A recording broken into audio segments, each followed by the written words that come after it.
It is the NBA trade deadline, and as mostly expected, the Philadelphia 76ers have traded away Matisse Thybulle, but like so many NBA trades, it's not a simple one. It's a 3-team deal. As we sit here, these are the details that we have. There might be something else that gets come in later on, like minor number stuff, whatever. The Trailblazers get Matisse Thybulle from the Sixers. Jalen McDaniels coming in from the Hornets to Philadelphia, and Charlotte gets multiple second-round picks and Svi Mykhailiuk. I will also make note, by the way, this now gets Philadelphia under the luxury tax, which we don't care about, but NBA owners and front office teams tend to care a little bit more there.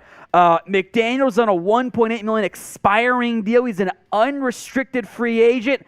Kind of sounds like Charlotte didn't think they were going to be able to keep him or weren't choosing to keep him in the end. But specifically for Philadelphia, Will, what are some of your overall thoughts on this trade?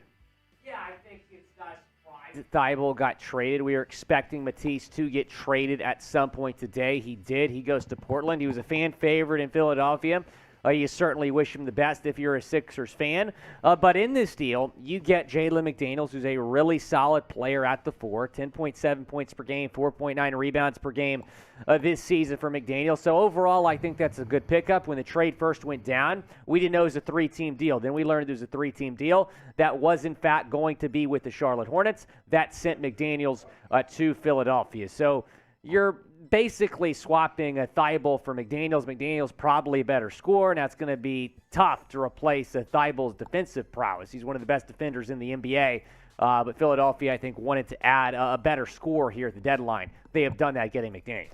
I think that's the big issue with Matisse Thybulle. Was it you, Coop, who said if he could just shoot 35% on like actual volume, he'd be one of the better 3-and-D guys in the NBA, but he just can't score. It's never developed, and frankly, he's a career 32.5% three-point shooter on like 2 tries per game. That's not exactly very good. McDaniels does bring you more scoring. He's averaging a career high 10.6 points per game on increased minutes, although I will make note his three-point efficiency has dropped amid a higher volume, so that's kind of got to be sorted out. But I would also argue, in Philadelphia, alongside guys like Tyrese Maxey and James Harden and Tobias Harris and Joel Embiid, as a bench scorer kind of taking over Thybulle's minutes, etc., he should get a higher quality volume of looks. So it should, in theory, boost the percentage a little bit there. You got to think McDaniels is thrilled right now. I mean, he leaves the Hornets, who are one of the worst teams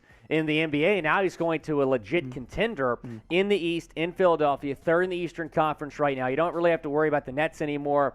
If you're Philly, I think you're a legit top 3 contender in the East, and you add McDaniels, who's probably hungry to finally play for a winning team. Upgrading that bench in the end for Philadelphia. So grade the Jalen McDaniels trade. We'll go Philadelphia to start here since it's a very complicated 3-team deal.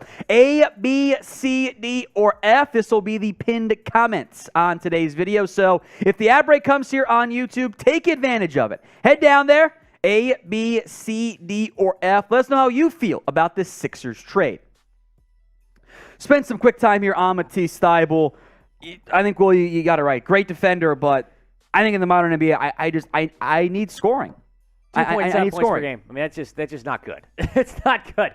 1.3 rebounds per game. He shot 43% from the floor, 33% from 3. So when you're talking about a backup at the 4, I certainly think you upgraded getting McDaniels. We wish Thybulle all the best, man. You know, great guy to have in the locker room. Again, a fan favorite in Philadelphia with that YouTube channel and whatnot of his. But I think moving on might be best for both Thybulle and the Sixers at this point. What's best for you might be Athletic Greens. They are sponsoring today's show. I take AG1 by Athletic Greens literally every single day. Get comprehensive and convenient daily nutrition at athleticgreens.com/chatsports. I gave AG1 a try because I wanted better gut health and wanted a supplement that actually tastes great. I take AG1 every morning, and it makes me feel ready to take on my day. I came into this year wanting to get healthier, and starting my year in AG1 has helped me do just that. I take it every morning. I feel happier, healthier, and more energized. Covering my nutritional basis for the day. Literally couldn't be any easier, which is why I trust Athletic Greens. I just mix 1 small scoop of AG1 with water and drink it first thing each morning. Done. I also like that it costs less than $3 per day. It's pretty good if you ask me. It's a really effective daily habit with the highest quality sourced ingredients. Win-win. If a comprehensive solution is what you need from your supplement routine, then Athletic Greens is giving you a free 1-year supply of vitamin D and 5 free travel packs with your first purchase. So go to athleticgreens.com/chatsports. That's athleticgreens.com/chatsports. Check it out. The link is in the comments and the description of today's video. I take AG1 every day. I've been doing that for a couple weeks now, and I feel so much better every morning starting my day with AG1. athleticgreens.com/chatsports. Go and check them out. As we welcome back Tom Downey here, still recapping this Matisse Thybulle trade. He was clearly the top trade candidate on Philadelphia. He's going to be missed in Philly, but adding Jalen McDaniels, man, is just a good move. And I do want to make one note briefly here because it's easy to get it mixed up. This is Jalen McDaniels, not Jaden McDaniels. Right. That's the Timberwolves who was drafted a year later after Jalen McDaniels. This is the now former Hornets player. Hornets getting Svi Mykhailiuk is just salary filler there in the end.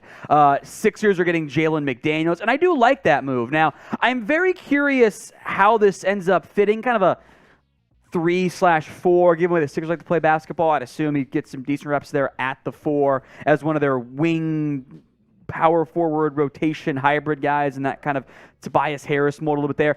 Big uptick in production this year from McDaniels, 10.6 points per game.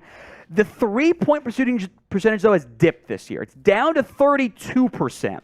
Now, last year he shot 38%, but on almost half the volume. So the volume went up and the efficiency has dropped, and that's a bit of a red flag, but I think with what the Hornets have on the roster, with what the Sixers have on the roster, I think it should be more efficient once he gets familiar with that offense and chemistry and all that good stuff there.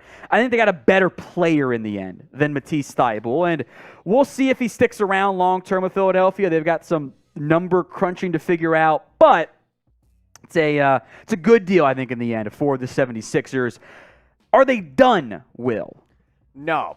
I think they go after Eric Gordon. Sounds like you guys should subscribe then. Yeah, you should subscribe because if the 76ers make another move, we're going to get you guys another video. Now, Eric Gordon is another name to watch, Tom. Like I said, the Houston Chronicle is reporting at this hour that he is expected to get moved by the end of the day. And why do I feel like the Sixers might be interested? Well, there's this guy named Daryl Morey who's kind of running things over in Philadelphia, who's already brought a few former Rockets. Of course, he was the Rockets GM before he was in Philly. He brought James Harden. He brought P.J. Tucker. Is Eric Gordon next? That's a name to watch for Philly here at the deadline. Yeah, so they've got that backup wing. Well, they've been linked pretty heavily to backup centers. They were allegedly heavily involved in the Jared Vanderbilt conversations. Did not go down there. Maybe a Naz Reid could start to make some sense for them. Noel. Bring back Noel.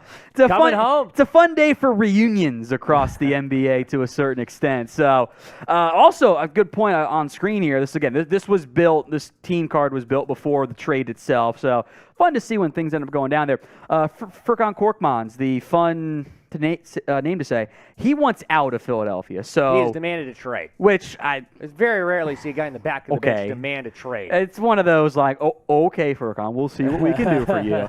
So we'll see what happens there for Philadelphia. Let us know in the comments section. Is Philly the favorite to win the East, or is that Boston? It's not Brooklyn anymore. Why for yes and for no? Get those votes in for us in the comments section.